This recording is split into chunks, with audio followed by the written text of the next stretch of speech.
Ton autre n'est pas séparé de toi. Sur le plan énergétique, quantique, vibratoire, vous êtes indissociables. Deux polarités d'une même essence, deux faces d'une même âme. C'est pour ça que l'attraction est si intense. C'est pour ça que c'est si beau et parfois si douloureux. Vous êtes déjà unis, sous les blessures. À un niveau profond, vous êtes déjà réunis. Mais cette union est voilée par les blessures, les peurs, les réflexes égotiques. Ce que tu appelles attirance, magnétisme, c'est simplement la mémoire de cette unité. La partie de toi où l'amour règne déjà en maître reconnaît l'autre instantanément. 2. La rencontre réveille ce qui n'est pas guéri. Quand le masculin et le féminin sacré se rencontrent, la lumière de l'un réveille l'ombre de l'autre. Le réveil des blessures est inévitable, pas parce que quelque chose ne va pas, mais parce que l'amour ne ment pas. L'amour éclaire ce qui empêche l'alchimie divine de se vivre en toi. L'autre agit comme un miroir inversé. Il te renvoie exactement ce que tu portes encore en toi, et tu fais la même chose pour lui. 3. L'amour n'est pas souffrant, ce sont les blessures qui le sont. L'amour vrai ne fait jamais mal. Ce qui fait mal, c'est ce qui n'est pas encore amour en toi. Tant que les blessures n'ont pas été vues, remontées, transmutées, l'amour est contracté, déformé, douloureux. Et tu crois aimer, alors que tu as simplement peur de perdre. La peur n'est pas de l'amour. C'est l'amour malade, l'amour étouffé, l'amour empêché. 4. La séparation n'est qu'une illusion initiatique. L'autre n'est pas dehors, il vit en toi. Et c'est précisément parce que l'amour est vrai que la moindre distance, la moindre incompréhension fait si mal. Si les blessures se réveillent aussi fort, c'est que l'amour est pur. C'est que l'âme reconnaît l'âme. La sensation de manque, de vide, d'arrachage intérieur n'est que l'illusion de la séparation.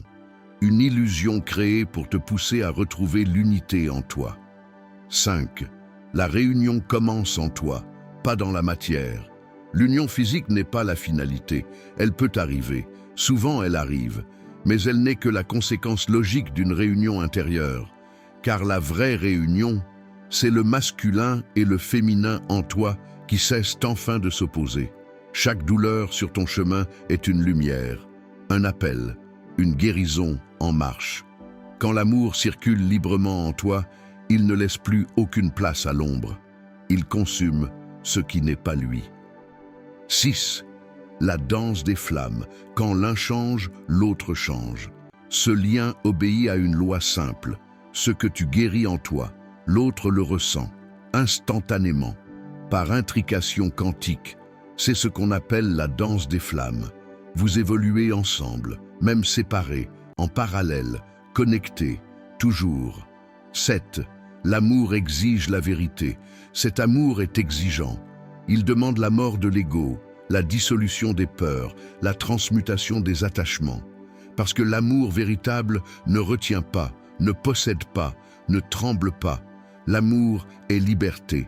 L'amour est foi. L'amour est inconditionnel. 8. L'amour que tu crois voir en l'autre est déjà en toi.